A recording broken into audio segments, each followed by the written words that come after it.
Good day! Welcome to my vlog. Ito po yung journey ko sa pagsakay ko ng airplano papuntang Dubai. At ito naman yung pagkain nila dito na inihahanda while watching movie. Charot! Kain muna tayo. Tapos, bumaba kami kasi nag-connecting flight lang kasi kami eh. Picture na naman.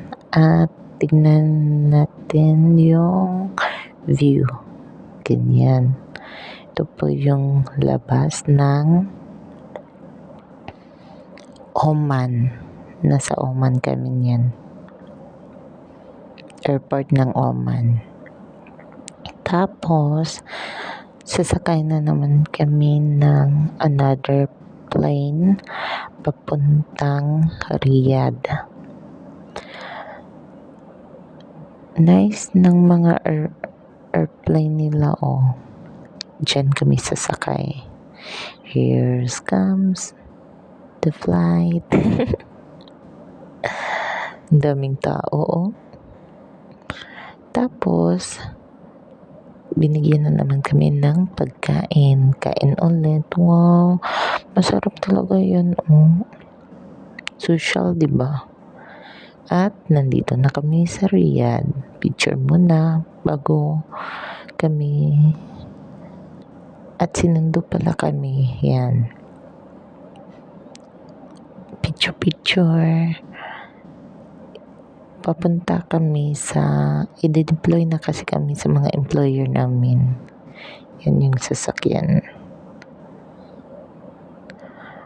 Yung mga building dito hiwa-hiwalay, hindi siya magkakadikit. Marami silang space, in fairness.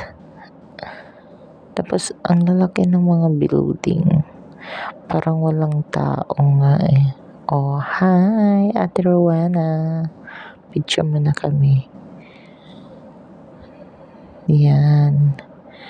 Tapos, oh, may McDo pala sa Saudi. Perfect. Yung mga kuha ko. Ikaw, umaandar eh. Unang dineploy si Ate Rowena. Tapos, ako yung pinakalas. Yung bida talaga yung pinapahuli, diba? Tapos, yan. Ito na yung bahay ng amo ko. Yan.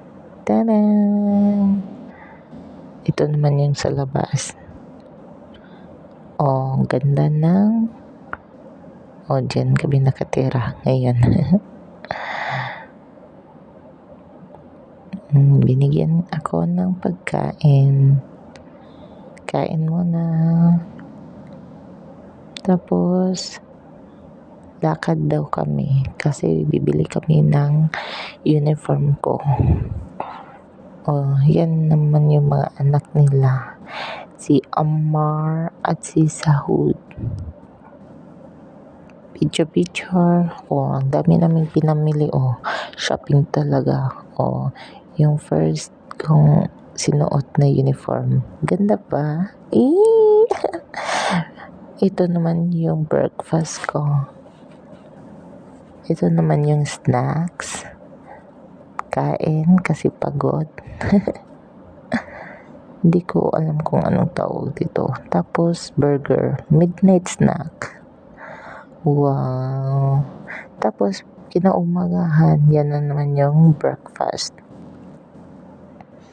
Ito naman yung lunch. Tapos kinabukasan nag-medical kami. Nagpa-medical. Matawag yata doon. Tapos binilhan ako ni madam ng new dress kasi pag maglalakad daw. Bye!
Look at the camera.